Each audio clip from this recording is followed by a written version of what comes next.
আমি ওর জন্য আমার ফ্যামিলি, আমার আত্মীয় স্বজন সবার কাছে কালার হয়ে গেছি। কেউ আমার দিকে তাকাইতেছেও না।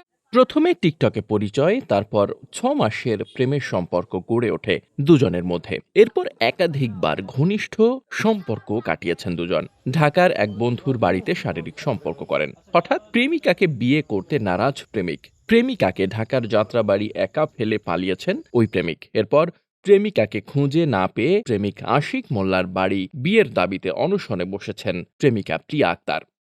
প্রেমিকা প্রিয়া আক্তার ফেনী জেলার আনন্দপুর ইউনিয়নের বাসিন্দা। সে চট্টগ্রামে একটি বেসরকারি ক্লিনিকে সেবিকা হিসেবে চাকুরি করেন। ঈদুল আজহার দুদিন আগেই আশিকের সাথে কথা হয় মেসেঞ্জারে।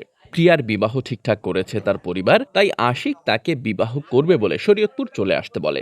পরে দুদিন সখীপুরে আশিকের বড় বোনের বাড়ি সময়ও কাটিয়েছেন বলে দাবি করেন প্রিয়া। এরপর ঈদের দিন সকালে আশিকের ছোট ভাই নয়ন মোল্লা মোটরসাইকেলে করে তাকে ঢাকা যাওয়ার উদ্দেশ্যে তার বড় ভাই আশিক মোল্লার সাথে উঠিয়ে দেয়। পরে যাত্রাবাড়ি এসেই ওই মেয়ের থেকে কিছু টাকা নিয়েই উধাও হয় প্রেমিক আশিক।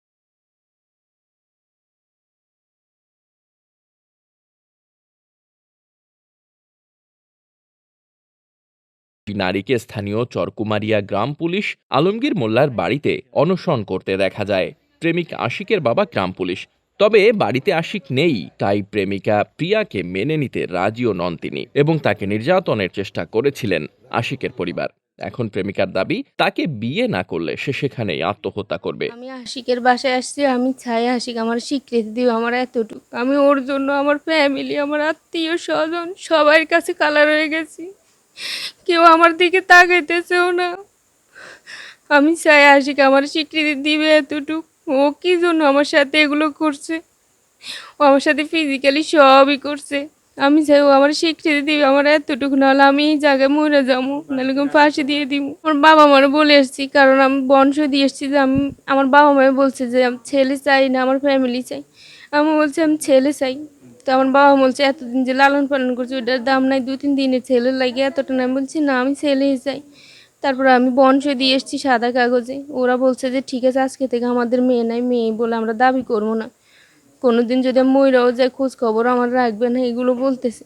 কারণ ওর জন্য আমার সব দিক দিয়ে শেষ হয়ে গেছে। আমি যে কারোর চোখ দেখামো কোনো কিছুই নাই আমার। ওরা আমি বারবার না করছি আমি আসবো না, আসবো না, না আমার আসতে হবে, আসো তুমি আসো। আমার যদি এখানে কিছু একটা না করে, আমি কিন্তু নিজের জীবন নিজে দিয়ে দেব। আমি চাই ও আমার স্ত্রী হিসেবে মেনে নেবে, ও আমার বিয়ে করবে, আমি বিয়ের দাবিতে আসছি।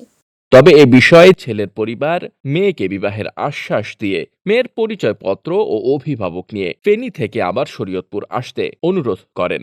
বলেন এরপরই বিবাহ করাবে। আশিকুর রহমান হৃদয়, বার্তাবাজার, শরীয়তপুর।